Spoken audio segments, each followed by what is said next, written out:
नमस्कार, मैं Deepika being mummy में आपका स्वागत करती हूँ। आपको पता है कि इंडिया में सबसे ज़्यादा बच्चे जो है हॉस्पिटलाइज होते हैं और क्यों होते हैं, इसका सबसे बड़ा रीज़न क्या है? चलिए इस बारे में बात करते हैं। दोस्तों, इंडिया में जब छोटे बच्चे सबसे ज़्यादा बीमार होते हैं तो उन्हें हॉस्पिटलाइज करने का सबसे बड़ा रीज़न यही होता है कि या तो छोटे बच्चे को दस्त या फिर उन्हें डायरिया हुआ है, यानी लूज मोशन अगर बच्चे को बहुत ज़्यादा हो रहा है तो इस वजह से यहाँ पर जो है हम बच्चे को हॉस्पिटलाइज कर देते हैं। तो चलिए हम जानते हैं इस वीडियो में कि छोटे बच्चे को क्यों होता है लूज मोशन, यानी कि डायरिया छोटे बच्चे को क्यों जल्दी हो जाता है, और अगर हो गया है तो क्या होम रेमेडीज़ है कि हम कर सकते हैं जिससे कि बच्चा फटाफट से ठीक हो जाए। तो चलिए इस वीडियो को स्टार्ट करते हैं। और इस वीडियो को स्टार्ट करने से पहले एक रिक्वेस्ट है कि अगर आपको इस वीडियो से हेल्प मिलती है तो प्लीज़ इस वीडियो को लाइक कीजिएगा, और अगर आप चाहते हो कि इस वीडियो से बाकी के पेरेंट्स की भी हेल्प हो सके तो प्लीज़ आप उनके साथ शेयर भी कीजिएगा। और आप इसी तरह के इन्फॉर्मेटिव वीडियोस हमारे चैनल बीइंग मम्मी पर देखने के लिए आप हमारे चैनल बीइंग मम्मी को सब्सक्राइब भी जरूर कीजिएगा। तो चलिए इस वीडियो में बात करते हैं। आप इस वीडियो को प्लीज़ पूरा देखिएगा ताकि डायरिया या लूज मोशन से रिलेटेड अगर कोई क्वेश्चन हो आप पास तो आपको इस वीडियो से हेल्प हो सके। अगर आप पूरा नहीं देखोगे तो मे बी आपको सारे क्वेश्चन के आंसर नहीं मिलेंगे कि ये क्यों होता है, और होता है तो हमें क्या रेमेडीज ट्राई करना चाहिए। तो चलिए अब इस वीडियो में बात करते हैं। तो सबसे पहली वजह कि डायरिया क्यों होती है, तो अगर आपका बच्चा 6 महीने से छोटा है तो आप बिल्कुल भी कोई भी रेमेडीज ट्राई मत कीजिए। आप तभी के तभी अपने बच्चे को हॉस्पिटल लेके जाइए, क्योंकि आपको ये डॉक्टर ने हाँ बोला होगा कि अगर आपका बच्चा 6 महीने से छोटा है तो उनको पानी भी नहीं देना है। तो ऐसे सिचुएशन में आपको कोई रेमेडीज़ बिल्कुल ट्राई करने की ज़रूरत नहीं होती है। अगर बच्चे को डायरिया या लूज मोशन हो गया है तो आपको तभी के तभी डॉक्टर से कंसल्ट करने की ज़रूरत होती है, क्योंकि हो सकता है कि डॉक्टर इस टाइम पर आपको एंटीबायोटिक कोई सजेस्ट करे, या अगर कुछ ज़्यादा सीरियस इशू है तो डॉक्टर उन्हें हॉस्पिटलाइज करेंगे और मे बी ग्लूकोज वगैरह चढ़ाने की नौबत आएगी। तो इस टाइम पर आपको खुद से रेमेडीज ट्राई नहीं करना चाहिए। अगर 6 महीने से छोटा है तो उन्हें हॉस्पिटल ले जाने की ज़रूरत है।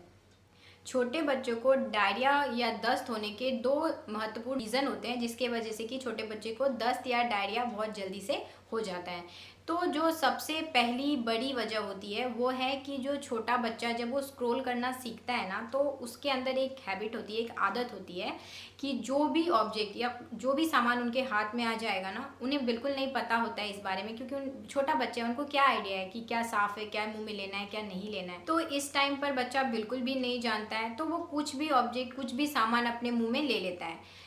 तो हमें पता है कि हम सभी घर बहुत अच्छे से साफ़ रखते हैं, बच्चे के आसपास की सारी चीज़ें बहुत अच्छे से साफ़ रखते हैं, बट कभी कभी कुछ ऐसे अनसीन चीज़ें, कुछ ऐसे अनसीन बैक्टीरियाज जो है वो ऑब्जेक्ट पे रह जाता है, जिसे आप कितने भी अच्छी तरीके से क्लीन करोगे पर वो फिर भी रह जाता है। तो अगर बच्चा वो चीज़ अपने मुंह में ले लेता है तो इस वजह से उनके पेट में इन्फेक्शन हो जाता है, क्योंकि किसी ना किसी वजह से ऑब्जेक्ट पर कोई जर्म्स लगा था या कोई बैक्टीरिया लगा था जो बच्चे ने मुंह में लिया और उनके पेट को इन्फेक्शन हो गया। तो ये सबसे पहली बड़ी वजह होती है कि बच्चों को दस्त या डायरिया हो जाता है। दूसरी दूसरी जो सबसे बड़ी वजह होती है छोटे बच्चों में डायरिया या दस्त होने का, वो है कि जो छोटे बच्चे होते हैं उनकी जो इम्यूनिटी होती है वो काफ़ी ज़्यादा वीक होती है, यानी कि उनका जो पेट है ना वो काफ़ी मैच्योर नहीं हुआ है। तो इस टाइम पर हो सकता है कि बच्चे ने कुछ ऐसा खा लिया है जो प्रॉपर डाइजेस्ट नहीं हुआ है, जिसकी वजह से कि पेट में इन्फेक्शन हो गया है। तो इस केस में भी जो छोटे बच्चे होते हैं उन्हें दस्त या डायरिया लग जाती है।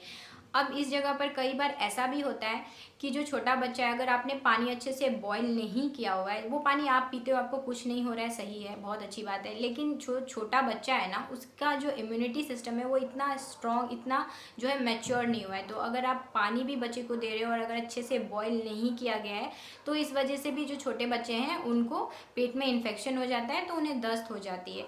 और तीसरी वजह जो सबसे बड़ी है वो ये होता है, वैसे तो डॉक्टर आपको बिल्कुल मना करते हैं कि आप अगर आपका बच्चा 1 साल से कम है तो उन्हें आप एनिमल मिल्क किसी भी फॉर्म में मत दो।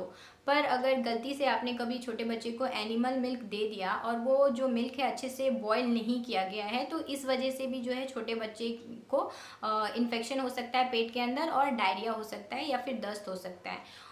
और चौथी रीज़न क्या है, जो छोटे बच्चे होते हैं उन्हें हम फॉर्मूला मिल्क देते हैं। अगर आप फॉर्मूला मिल्क भी अच्छे तरीके से नहीं बनाते हो, यानी जो फॉर्मूला मिल्क का पानी है उसे अच्छे तरीके से बॉयल नहीं करते हो और उसमें पाउडर मिक्स करके बच्चे को पिला दोगे ना, तो इस वजह से भी जो छोटे बच्चे हैं उनको इन्फेक्शन हो सकता है और बच्चे को जो है दस्त या डायरिया हो सकता है। और है पांचवा रीज़न क्या, अगर बच्चा बॉटल से फीड ले रहा है यानी बॉटल से दूध पी रहा है, तो अगर आपने बॉटल को भी अच्छे से क्लीन नहीं किया, निप्पल को अच्छे से सैनिटाइज नहीं किया, जो बॉटल है उसको भी प्रॉपर सैनिटाइज नहीं किया, तो इस वजह से भी जो है बॉटल के अंदर काफ़ी जल्दी जर्म्स होता है। आपको पता है ये बात कि जो बॉटल से बच्चा दूध पीता है उस बॉटल में ना बहुत सारे अनसीन बैक्टीरिया होते हैं। अगर आपने उसको अच्छे से सैनिटाइज नहीं किया, अच्छे से बर्तन नहीं धुला हुआ है जो बॉटल है, तो इस वजह से भी जो है बच्चे को डायरिया या दस्त लग सकती है। तो ये रीज़न्स हैं जिसकी वजह से कि छोटे बच्चे को डायरिया या दस्त हो जाती है।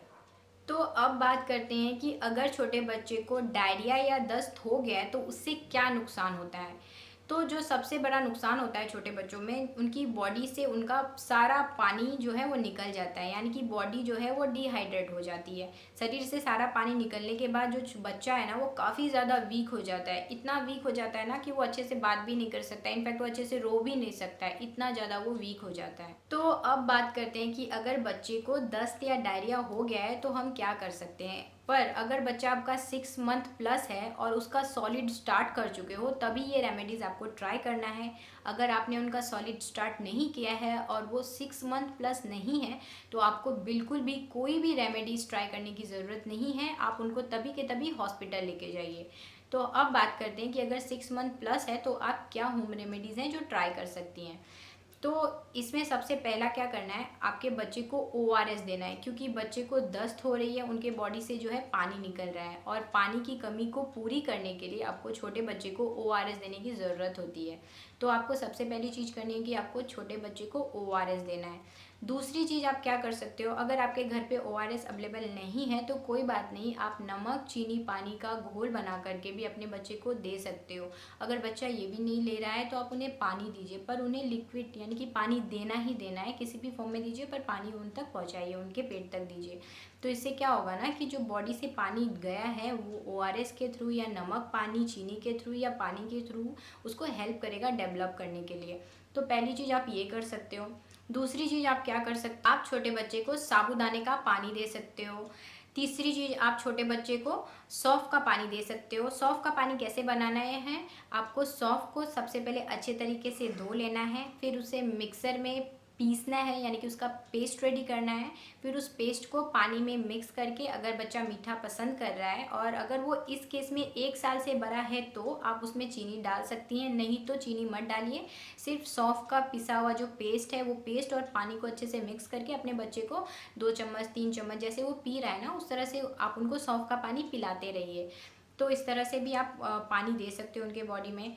और अगर आपके पास नारियल का पानी अवेलेबल होता है, दोस्तों आपको पता है नारियल का जो पानी है ना वो सबसे बेस्ट सोर्स होता है आपके बॉडी में नेचुरल न्यूट्रिशन लाने का। तो अगर आपके पास नारियल का पानी अवेलेबल है तो ये सबसे अच्छा तरीका है अपने बच्चे को पानी देने का, यानी कि उनकी बॉडी को डिहाइड्रेशन से बचाने का। तो आप ऐसे टाइम पर अपने बच्चे को नारियल का पानी दे सकते हो। अगर आपका बच्चा 1 साल से बड़ा है तो आप उन्हें केले को मैश करके केला भी दे सकते हो, यानी पका हुआ केला दे सकते हो।